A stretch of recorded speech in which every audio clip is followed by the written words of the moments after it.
Welcome back, folks. Very interesting developments today as the market continues to melt up, with SPY and QQQ pushing to new all-time highs again, even after a hot PPI report came in this morning.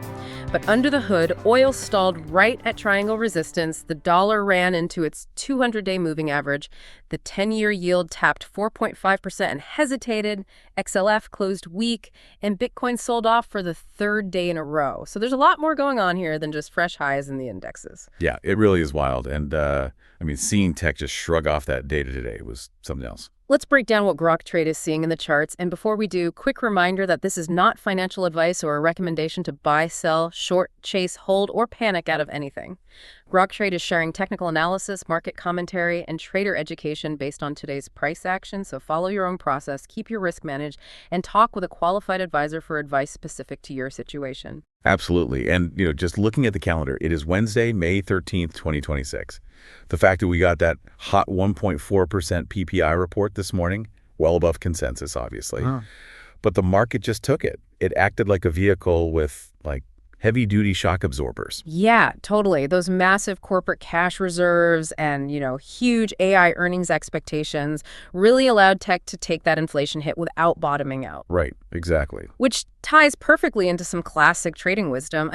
New highs in the indexes are inherently bullish, but strong traders always watch the pressure points underneath the surface.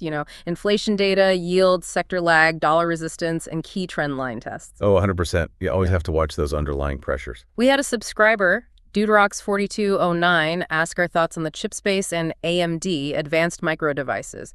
First of all, thanks for dropping that comment, DudeRocks. And semiconductors have been on fire. Oh, definitely on fire. It's interesting to see just how aggressively AMD moved higher after it broke that 265-ish resistance level.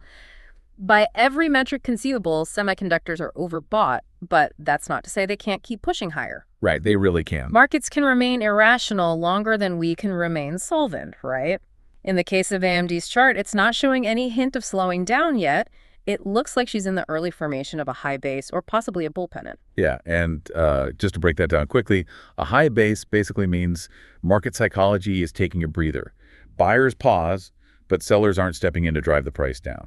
One day can change things, but as it stands, she's remaining strong. It'll be interesting to see if semiconductors continue their momentum. They've got that tightening flag shape. Resting, not reversing. We can already see other semiconductor stocks forming bullish consolidations, like AMKR's bull pennant-looking formation. In any case, the charts aren't showing us anything suggesting that semiconductors are ready to slow down yet. Let's see how they develop from here. Yeah, it's going to be interesting because, there's just so many conflicting signals out there right now. And let's actually dig into those conflicting signals, starting with the 10-year yield. It tapped 4.5% today and left a doji candlestick, which basically means the market hit a wall of confusion trying to weigh this hot inflation against tech strength. Right, so yields can either push through that hesitation or retrace from the 4.5% area. Exactly. And speaking of hesitation, look at XLF, the financial sector. It gapped down and closed weak today. Because, high yield can squeeze bank margins if the yield curve is wonky, or just signal fear that inflation will trigger consumer loan defaults, right? Spot on. So XLF is showing a really sketchy bull flag right now. Meanwhile, the US dollar, DXY, ran right into its 200-day moving average, like I mentioned yesterday. It's consolidating. And if it breaks above that 200-day, U.S. exports get more expensive, which shifts the whole macro landscape. But what about energy? Like crude oil futures, CL, stalled at triangle resistance today. Yeah, oil is entirely scenario-based right now. As mentioned yesterday, it can reject from resistance, break out through resistance, or remain inside the triangle. And energy stocks like XLE are compressing right alongside it. Like Valero Energy, VLO, is forming an ascending triangle. Yeah, VLO is squeezing tighter and tighter. Tell us in the comments what you want Grok Trade to keep tracking from here. Oil at resistance, the dollar at the 200-day, yields at 4.5%, financials, Bitcoin, silver, or any individual name on your watch list. Those comments help us keep these summaries focused on the charts you actually care about. And if these daily recaps help you stay on top of the market, hit the like button and subscribe so you can catch the next update. Please do. Over in crypto, Bitcoin fell today, its third straight down day.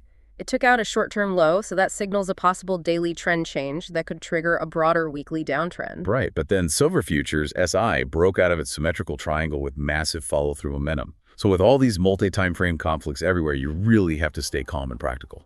Well, have a great rest of your day, folks, and we'll catch you tomorrow as we track retail sales, oil's triangle, the dollar's 200-day, yields, XLF, Bitcoin's trend, and silver's breakout follow-through. Hey, thanks so much for watching. If you're a newer trader and want a great foundation with no fluff, start with our free Trading 101 videos at groktrade.com/learn.